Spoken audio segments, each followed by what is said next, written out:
Hi, I'm Dr. Janine Bayer, and this is an ANJC health tip.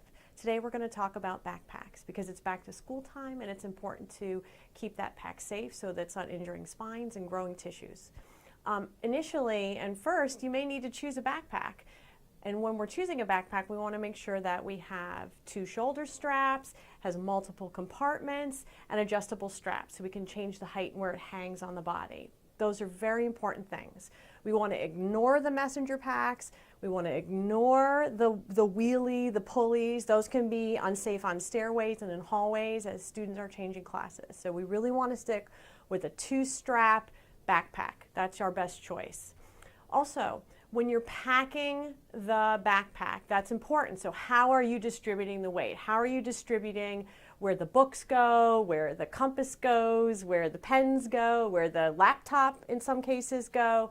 How do we distribute that? Well, that's where the multiple compartments come into play. You want to make sure that you're using all the compartments. So, and what's best too is have your child pack his or her own backpack. You know, put the smaller, sharp, pointy objects towards the front and away from soft spines and soft muscles on their backs. We don't want them poking or puncturing them in any way.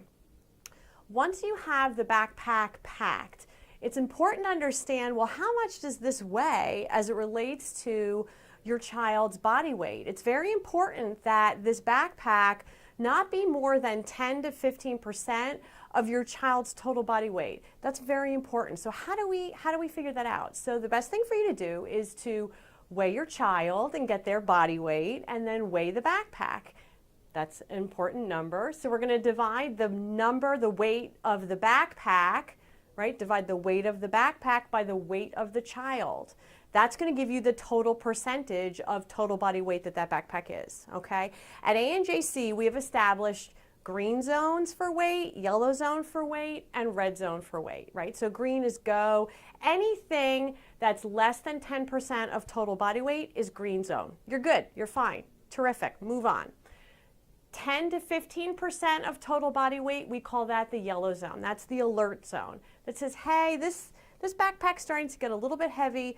Maybe we need to make some changes. And how would you do that? Well, you could make sure that you're taking out any unused items like half-drunk water bottles or notebooks or binders that they're not using all the time, or library books that are just hanging around in the backpack that either need to be returned or can be kept at home until their assignments are completed. You want to take a look at that. So that's the yellow zone, 10 to 15% of total body weight.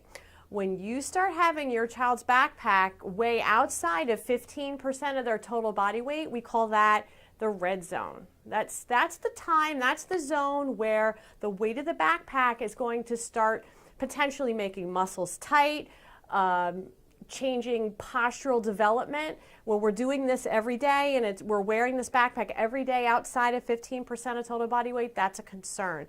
You have to take a look at that. If you've eliminated unused, items that you're not using, there's not any extra materials in there, books, extra, notebooks extra, go ahead and have your child carry a couple of books in front of them. Some of the heavier books as they, move from class to class or as they're walking to school, the way we used to do when we went to school. That can really make a huge difference and really bring that, 5 or 10% down. So if you're looking at a backpack that weighs 20% more than your child's body weight, that could even bring it down past the 10% into the green zone. So we want to check those green, yellow, and red zones. And finally, when we're wearing the backpack, it's very important that the backpack have both shoulder straps be worn on both shoulders, not just on one side or on the other.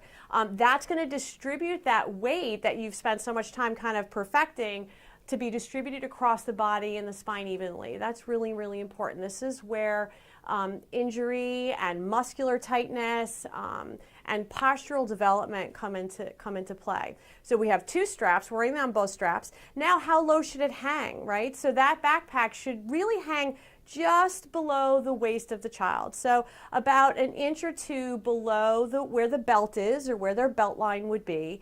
And to adjust that, each of the straps should have one little adjustable section on that, and you can adjust it to the right height. And that should really make a difference in how they're carrying the weight as they walk to school, as they walk to the bus stop, as they go around from classes. And finally, it's critical to recheck these things, right? So they may have subject changes, schedule changes.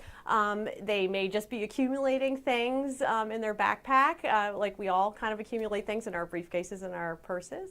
But rechecking that periodically is really important.